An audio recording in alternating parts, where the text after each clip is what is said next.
कुछ लोगों ने टीचिंग असिस्टेंट जॉब के हवाले से मुझसे पूछा कि रिक्वायरमेंट्स क्या हैं, कोई कोर्स करना पड़ता है या नहीं, सैलरी स्ट्रक्चर क्या है और क्या इसके ऊपर स्किल वर्क वीज़ा मिल सकता है, नहीं मिल सकता, क्या हमें एजेंसी के थ्रू अप्लाई करना चाहिए या स्कूल के अंदर हमें जॉब मिल सकती है, इंटरव्यू प्रोसीजर क्या होगा। ये तमाम चीज़ें जो हैं वो आज की वीडियो में डिस्कस होंगी। अगर आप ये जानना चाहते हैं कि यूके के अंदर स्कूल्स के अंदर अगर आप एज अ टीचिंग असिस्टेंट काम करना चाहते हैं उसकी क्या रिक्वायरमेंट्स हैं, तो इस वीडियो को पूरा ज़रूर देखिएगा। Aamir Hasan here and welcome to my Facebook page and YouTube channel. जैसा कि मैंने आप लोगों को बताया कि आज का वीडियो का टॉपिक जो होगा वो टीचिंग असिस्टेंट से रिलेटेड होगा। मैं यहाँ पे ये बताता चलूँ कि मैं खुद टीचिंग असिस्टेंट के तौर पर काम नहीं कर रहा। मैं टीचर हूँ यहाँ पर एक स्कूल के अंदर and I am working as head of physics. लेकिन मैं कई लोगों को जानता हूँ, ऐसे लोगों को जो कि मेन स्ट्रीम स्कूल्स के अंदर और स्पेशल एजुकेशन स्कूल्स के अंदर एज अ टीचिंग असिस्टेंट के तौर पर काम कर रहे हैं। और आज की वीडियो में मैं आप लोगों को इसके बारे में थोड़ी सी इन्फॉर्मेशन जो है वो दूँगा। सबसे पहला जो क्वेश्चन पूछा जाता है वो ये पूछा जाता है कि जो टीचिंग असिस्टेंट है उसके लिए क्या हमें किसी किस्म का कोर्स जो है वो करना पड़ता है, या जो आपके पास किसी भी किस्म की बैचलर्स डिग्री है या मास्टर्स डिग्री है तो उसकी बेसिस पे आप टीचिंग असिस्टेंट का काम जो है वो शुरू कर सकते हैं। तो इसका आंसर ये है कि आपको किसी भी किस्म की कोर्स की ज़रूरत नहीं है। अलबत्ता अगर आपने कोर्स किया हो, स्पेशल एजुकेशन नीड से रिलेटेड या बच्चों से रिलेटेड आपको इन्फॉर्मेशन हो और उससे रिलेटेड आपने लेवल 1, लेवल 2 या लेवल 3 के कोर्सेज अगर किए हों तो आपके लिए एक प्लस पॉइंट होता है जब आप इसकी जॉब जो है वो अप्लाई करेंगे। लेकिन अगर आपने ये कोर्स नहीं किया हुआ तो उसके बावजूद भी आपको जॉब मिल सकती है। मैं कई ऐसे लोगों को जानता हूं जिनको बगैर किसी किस्म का कोर्स किए सिर्फ उनकी डिग्री की बेसिस के ऊपर, और डिग्री भी स्पेशल एजुकेशन नीड से रिलेटेड नहीं थी, उनको टीचिंग असिस्टेंट की जॉब जो है वो मिल गई। जो दूसरा क्वेश्चन बहुत कॉमन जो है वो क्वेश्चन पूछा जाता है वो ये पूछा जाता है कि क्या हम एजेंसी के थ्रू अप्लाई करें या हम डायरेक्टली स्कूल के अंदर जो वैकेंसीज आती हैं उसके ऊपर अप्लाई करें। तो मेरी सजेशन ये होगी कि आप पहले एजेंसी स्टाफ के तौर पर काम करें। डिफरेंट स्कूल्स में भी आपको काम मिल सकता है या आपको हो सकता है कि जो एजेंसीज़ हैं यूके के अंदर किसी एक स्कूल के अंदर प्लेस करें। और ऑब्वियसली जो एजेंसी का इंटरव्यू होता है वो बहुत नॉमिनल सा होता है, उसमें कोई इतना टफ क्वेश्चंस आपसे नहीं पूछे जाते और आपका जो सिलेक्शन के चांसेस हैं वो काफ़ी ज़्यादा होते हैं। और साथ में अगर आप एजेंसी के थ्रू जाते हैं तो एजेंसी आपको ये बताती है कि आप कुछ दिन, एक हफ़्ता जो है वो स्कूल सेटिंग में जाएंगे, काम करेंगे। अगर स्कूल को आपका काम पसंद आया, अगर आप वहाँ पर एडजस्ट हो पाएँ तो हो सकता है कि आपकी जॉब आगे कंटिन्यू हो जाए वीकली बेसिस के ऊपर। लेकिन अगर स्कूल आपको पसंद ना करे या आपकी बच्चों के साथ अंडरस्टैंडिंग ना बन पाए या आपको काम पसंद ना आए फॉर एग्जांपल, तो फिर ऑब्वियसली आपको स्कूल के अंदर जो है वो नहीं भेजा जाता। तो इसलिए सबसे पहली जो चीज़ मैं समझता हूँ ये है कि आप एजेंसी के थ्रू जाएँ, काम करके देखें और देखें कि क्या आप ये काम कर सकते हैं या नहीं कर सकते।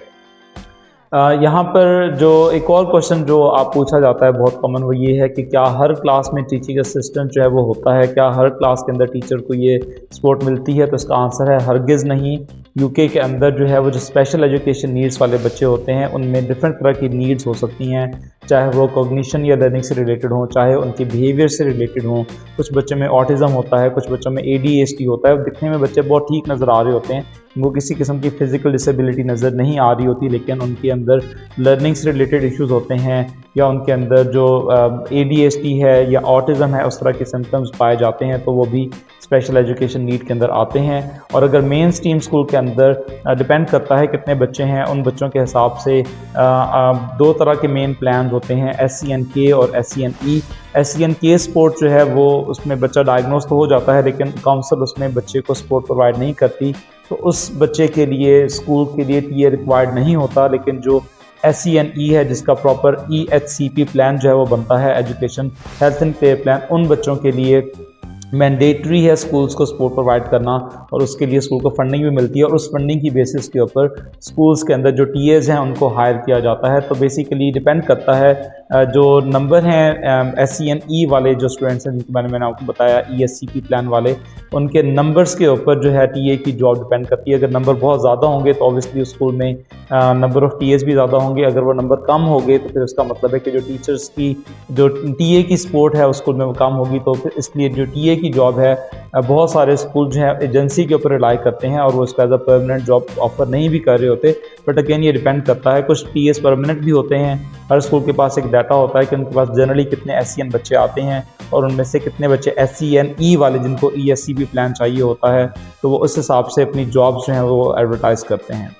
उसके बाद ऑब्वियसली जो नेक्स्ट इंपॉर्टेंट क्वेश्चन है वो ये है कि क्या इसके ऊपर PSW के ऊपर ऑब्वियसली अगर आप हों स्टूडेंट वीज़ा पे ज़ाहिर 20 आवर्स आपको अलाउड हैं, अगर आप PSW पे हों या आप डिपेंडेंट आए हों तो क्या ये जॉब मिलना आसान है या नहीं। तो मेरा पहला, जैसे मैंने आपको बताया कि आप पहले एजेंसी के थ्रू जॉब हासिल करने की कोशिश करें, और मैं कई ऐसे लोगों को जानता हूं जो एजेंसी के थ्रू जाते हैं, 1 साल पूरा काम करते हैं और उसके बाद स्कूल समटाइम्स उनको परमानेंट रोल जो है वो भी ऑफ़र कर देता है। लेकिन यहाँ पर ये बात जानना बहुत ज़रूरी है कि जो यहाँ पे TAs हैं उनको स्किल वर्क वीज़ा नहीं दिया जाता। अगर आप डिपेंडेंट वीज़ा पे हैं या PSW के ऊपर हैं और आपके पास राइट टू वर्क है इन द UK, तभी आपको ये जॉब मिल सकती है। मैंने किसी को आज तक नहीं देखा और ना सुना जिसके अंदर किसी भी TA को as a skill work visa जो है वो मिला हो, क्योंकि जैसे मैंने आपको बताया कि जो नंबर्स हैं फ्लक्चुएट होते रहते हैं, तो कोई भी स्कूल TAs को परमानेंट जॉब जो है वो ऑफ़र नहीं कर रहा होता, स्पेशली उन लोगों को जो UK के नेशनल नहीं होते,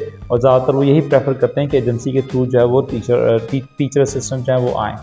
अब यहाँ पे एक क्वेश्चन ये आता है कि जो TA की जॉब्स हैं उसके अंदर जो जॉब सिक्योरिटी है वो कितनी अच्छी है, या अगर आप एजेंसी के थ्रू काम कर रहे हैं तो क्या आपको छुट्टियों की सैलरी मिलती है या नहीं मिलती। तो बेसिकली जब भी टर्म ब्रेक्स होंगी, जब भी हाफ टर्म ब्रेक होंगी या फुल टर्म ब्रेक होंगी, जैसे कि क्रिसमस है, ईस्टर है, या जो गर्मियों की छुट्टियां होती हैं, उसमें TAs को पे नहीं किया जाता एजेंसी स्टाफ को। लेकिन अगर आप परमानेंट रोल के ऊपर हैं, स्कूल के पे रोल के ऊपर हैं, तो ऑब्वियसली आपकी जो डिपेंड करता है कि आपका कॉन्ट्रैक्ट क्या है, उस हिसाब से आपको पे किया भी जा सकता है। अब ये डिपेंड करता है कि आपका कॉन्ट्रैक्ट क्या है, किस तरीके से है। जनरली 44 वीक्स का वो आपको पे करते हैं, लेकिन उसको वो स्ट्रेच कर देते हैं 52 वीक्स के ऊपर, ताकि आपकी जो मंथली इनकम है एक सर्टेन अमाउंट जो है वो आपको आती रहे।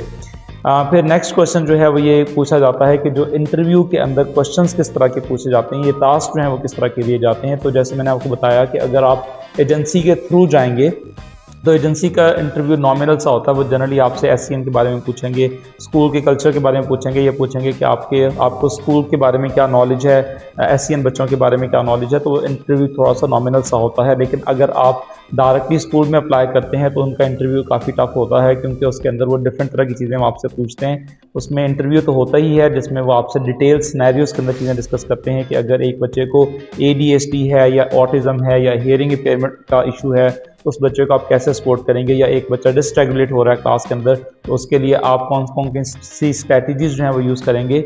ये तो इंटरव्यू के क्वेश्चन होंगे, बट साथ में वो आपसे टेस्ट भी लेते हैं लिटरेसी और न्यूमरेसी का, क्योंकि इन बच्चों को आपने सपोर्ट करनी होती है मेन स्ट्रीम स्कूल के अंदर, सो दैट ये बच्चे क्लासरूम के अंदर जो टीचर पढ़ा रहा होता है साथ में ये बच्चे भी अपना काम कुछ ना कुछ जो है वो कर सकें। तो आपकी जो इंग्लिश स्किल्स हैं और जो मैथमेटिकल स्किल्स हैं वो अच्छी होनी चाहिए। तो इस चीज़ को टेस्ट करने के लिए जो स्कूल्स हैं वो न्यूमरेसी और लिटरेसी का टेस्ट भी जो है वो कंडक्ट करता है, और साथ में एक प्रैक्टिकल टेस्ट भी जो है वो लिया जा सकता है, जिसमें वो हो सकता है कि आपको कुछ बच्चे जो हैं जो SEND से रिलेटेड होंगे वो इंट्रोड्यूस करें और उनके बारे में बताएं कि इस बच्चे को ये इश्यूज़ हैं, उसका पासपोर्ट आपके सामने रखें और फिर आपको बताएं कि ये सिनेरियोज़ है। फॉर एग्जांपल एक बच्चा क्लास में मिसबिहेव कर रहा है तो आपने उसको किस तरीके से हैंडल करना है, या एक बच्चे को पढ़ने में डिफ़िकल्टी आ रही है, लर्निंग में डिफ़िकल्टी आ रही है, तो उसको आप कैसे सपोर्ट करेंगे। या एक बच्चा जो है वो सही तरीके से वर्ड्स को प्रोनाउंस नहीं कर पा रहा, बोल नहीं पा रहा, उसको ऑटिज़म है फॉर एग्जांपल, या इसको ADHD है, तो आप उसको कैसे सपोर्ट करेंगे। तो वो प्रैक्टिकल तरह का एक टेस्ट जो है वो आपको कंडक्ट जो है वो करना होता है। उसके अंदर वो आपको एक सिचुएशन दे देते हैं, एक सिनेरियो दे देते हैं, और उस सिनेरियो को आपने सॉल्व किस तरीके से करना है, उसको टैकल किस तरीके से करना है, उसके अंदर आपने अपने कौन कौन सी स्किल्स यूज़ करनी है, और तमाम चीज़ें जो है उस प्रैक्टिकल टास्क के अंदर आ सकती हैं। जो मेन स्ट्रीम स्कूल्स हैं उसमें TA की जॉब काफ़ी कम होती हैं। जो हमारे जो स्पेशल एजुकेशन नीड वाले स्कूल होते हैं उसमें एक क्लास में 3 से 4 TAs होते हैं। तो बेसिकली उन स्कूल्स के अंदर जो स्पेशल एजुकेशन स्कूल्स हैं उनके अंदर आप अगर TA की जॉब अप्लाई करते हैं तो उसमें आपके जॉब के चांसेस जो हैं वो ज़्यादा होंगे। लेकिन मेरी एडवाइस ये होगी कि पहले आप एजेंसी स्टाफ के तौर पर काम करें, काम को समझें किस तरीके का काम है, क्या आप मेंटली जो है उस काम को कर भी सकते हैं या नहीं, क्योंकि कुछ बच्चे बहुत ज़्यादा डिसरेगुलेट हुए होते हैं और ऑब्वियसली हर बंदे की इतनी कैपेसिटी नहीं होती कि वो बच्चों के साथ उनके बिहेवियर्स के साथ हर रोज़ हर क्लास के अंदर डील कर सके। तो इसलिए आई वुड सजेस्ट कि आप एज एन एजेंसी स्टाफ जाएं और देखिए कि ये काम क्या आप कर सकते हैं स्कूल सेटिंग में या नहीं कर सकते, और उसके बाद जो है वो आप डिसाइड करें। लेकिन ऑब्वियसली अगर आप यूके में सेटल होने का सोच रहे हैं और आप ये चाह रहे हैं कि आपको स्किल वर्क वीज़ा मिल जाए, तो मेरा नहीं ख्याल कि कोई भी स्कूल जो है वो टीएस को स्किल वर्क वीज़ा जो है वो ऑफर करता है। लेकिन इस तरह की जॉब डिपेंडेंट्स के लिए जो है वो फीजिबल है, क्योंकि अगर आप फॉर एग्जांपल टेस्को में, मैकडोनल्ड्स में या कि और काम करना चाहते हैं फॉर एग्जांपल, तो वहाँ पर आई बिलीव कि काम जो है मुशक्क़त वाला है, आपकी फ़िज़िकल एग्जर्शन काफ़ी ज़्यादा होती है उसके अंदर। लेकिन और छुट्टियाँ जो हैं वो भी सिर्फ आपको 25 से 30 छुट्टियाँ मिलती हैं। लेकिन जो टीए की जॉब है उसमें आपको स्कूल के साथ साथ जो छुट्टियाँ हैं वो मिलती हैं। तो इसलिए ये आप पे डिपेंड करता है कि आप ये काम करना चाहते हैं या नहीं करना चाहते। लेकिन जैसे मैंने बताया कि आप इसके ऊपर स्किल वर्क वीज़ा जो है वो मोस्टली अनलाइकली है कि आपको इसके अंदर स्किल वर्क वीज़ा जो है वो मिल जाए। सो एनीवेज़ मैंने कोशिश की है कि इसके अंदर इस वीडियो के अंदर मैं कुछ क्वेश्चन जो मुझसे बार बार पूछे जा रहे थे मैं उसको एड्रेस करूं। अगर कोई भी क्वेश्चन है आपका अगर मैंने क्लियर ना किया हो तो कमेंट सेक्शन में ज़रूर पूछिएगा, मैं उसको आंसर ज़रूर करूंगा। और प्लीज़ मेरी जो वीडियोज़ हैं उनको ज़रूर शेयर करें अपनी कम्युनिटी के अंदर, ताकि लोगों तक अपना मैसेज जो है वो पहुँच जाए। और स्पेशली टीचिंग से रिलेटेड मैंने बहुत सी वीडियोज़ बनाई हैं कि यूके के अंदर आप टीचिंग के अंदर किस तरीके से आ सकते हैं, पीजीसी विद क्यूटीएस कोर्स कैसे होता है, यूके में स्कूल्स में जॉब कैसे अप्लाई करनी होती हैं। तो कुछ चीज़ें मैंने कुछ वीडियोज़ जो हैं वो ऑलरेडी अपलोड की हुई हैं, तो उनको प्लीज़ ज़रूर देखें और अपनी कम्युनिटी के अंदर शेयर भी करें। So thank you so much for watching my channel. Aamir Hasan signing of.